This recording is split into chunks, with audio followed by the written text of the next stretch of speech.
File की है। जी, PFA ने ट्रैप लगा करके उनको, उनके लोगों को पकड़ा है। ये जो बंदा है, इसके ऊपर हमारी नज़र बहुत दिनों से है, क्योंकि ये जो अपने फिल्में खींचता है, फोटो खींचता है और लगाता है यूट्यूब पर, उसमें वो सांप अक्सर पहनता है। तो फिर ये सारे के सारे सांप इंडेंजर्ड स्पीशीज हैं, पाइथन्स हैं, कोबरास हैं, और इनको लेने के लिए, इस्तेमाल करने के लिए 7 साल की सजा है, संगीन जुर्म माना जाता है, शेड्यूल 1 एनिमल है। फिर उसके बाद पता चला कि ये बेचता है इनका वेनम। तो ये ट्रैप के लिए हमने उन्हीं को ही फोन करके कहा कि हम पार्टी कर रहे हैं, आप अपने लोगों को भेजिए। पहले उसने लोगों को भेजा देखने के लिए कि ये ट्रैप है या क्या है, लेकिन उसको लगा कि सब कुछ सही है, तो 5 लोगों को भेजा स्नेक वेनम के साथ और सांपों के साथ, और ये सप्लाई करता है गुड़गांव में और नोएडा में। तो मुख्यमंत्री तो तारीफ करता है कि ऐसे युवाओं से प्रेरणा लेनी चाहिए, बाकी के युवाओं को मंच शेयर करते हैं उनके साथ। ऐसे है कि क्या होता है कि लोगों की असलियत बाद में पता चलता है।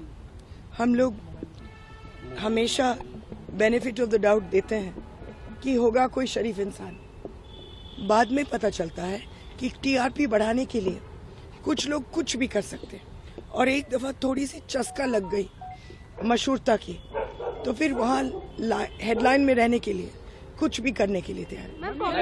बीजेपी संरक्षण दे रही है एलविश यादव को।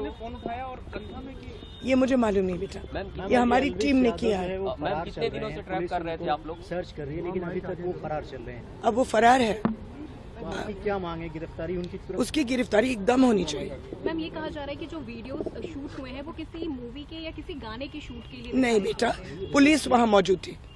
एसएचओ सेक्टर 49 के खुद गए और उनकी मौजूदगी में ये वीडियोस शूट हुए हैं, और भेजा मैंने ही भेजा। मैम कितने दिनों से आप लोग उसको ट्रैप करने? कई दिनों से बेटा। मैम ये टोटल कितना रुपए का पेमेंट हुआ था और कितने रुपए पेमेंट किस थ्रू गए थे? मुझे नहीं मालूम, सचमुच में मुझे नहीं मालूम। मुझे नहीं लगता है कि कोई भी पेमेंट किया। मुझे लगता है कि उनको कहा गया कि यहाँ आओ तो पेमेंट हाथों हाथ मिलेगा। मैम जब ये एफआईआर हुई, क्योंकि कल ये नोएडा पुलिस ने की थी, आज के न्यूज़पेपर्स में भी है, तो बाद में पूछताछ में कुछ नाम सामने आए, तो क्या एलविश ने आप लोगों को कोई कांटेक्ट करने की, पुलिस को कांटेक्ट करने की कोशिश की है? हमें तो नहीं किया, मालूम नहीं किसको और किया। मैम जो काम आप जरूर कोशिश तो करेंगे। मैम जो काम आपकी संस्था ने किया, नोएडा में इस तरह की रेप पार्टियां हो रही थी, जो वहाँ की एजेंसियां हैं जिनको ये काम करना चाहिए, उनको लगता है कि उन्होंने लापरवाही की। देखिए ऐसे है कि पुलिस और फॉरेस्ट डिपार्टमेंट खुद ब खुद जीरो इनिशिएटिव लेती है जानवरों के मामले में, लेकिन जानवरों के साथ जितने क्राइम्स होते हैं, यहाँ से लेकर के रेप तक, वो एनजीओज को करना पड़ता है। एक हम लोगों ने बनाया था एक ऑफिस जिसका नाम है wild life crime control bureau, WCCB। उसको बने हुए करीबन 15 साल हो गए, आज तक वो बंदे दफ्तर से बाहर निकले नहीं। तो एनजीओज काम करते हैं, लेकिन मैं खुश हूँ कि पुलिस ने एकदम रिस्पॉन्ड किया और फॉरेस्ट डिपार्टमेंट ने मैम, भी। could you talk about the legal repercussions this may have for Elvish Yadav? He should go to jail, beta. This is a grade 1 crime, 7 years in jail. It's a wildlife crime. See, you must understand कि cobras, when they lose their venom, they die. Because जो venom होता है, उनको खाना digest करने के लिए भगवान ने दिया या सृष्टि ने दिया।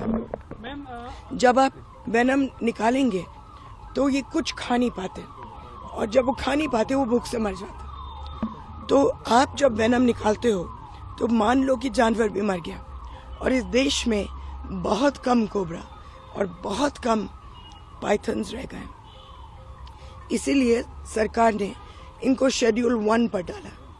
इनको पकड़ना, इस्तेमाल करना, ओन करना संगीन जुर्म माना जाता है। बेटा मुझे नहीं मालूम। जानकारी मिली है कि क्या पॉसिबिलिटी है और बहुत बड़ा और इससे बड़ा रैकेट हो सकता है, क्योंकि ये तो जरूर होगा। एक आहिस्ते आहिस्ते अब पुलिस के ऊपर है कि वो धागे ढूंढे। हम लोगों ने इनको दिया था, बहुत साल पहले इन्हीं लोगों जिन लोगों ने ट्रैप किया इनको, इन्हीं लोगों ने मंगूस हेयर के ट्रैप्स बनाए थे। तब तक किसी को देश में मालूम नहीं था कि जो पेंट ब्रश, कैमलिन और अन्य लोग इस्तेमाल करते हैं वो मंगूस के पूंछल को काट करके इस्तेमाल करते हैं। तब जाकर के वो धंधा बंद हुआ। तो अगर आप लोग देश में इसको फैलाएंगे तो ये धंधा भी हम लोग बंद कर सकते हैं। जब लोग, एक मिनट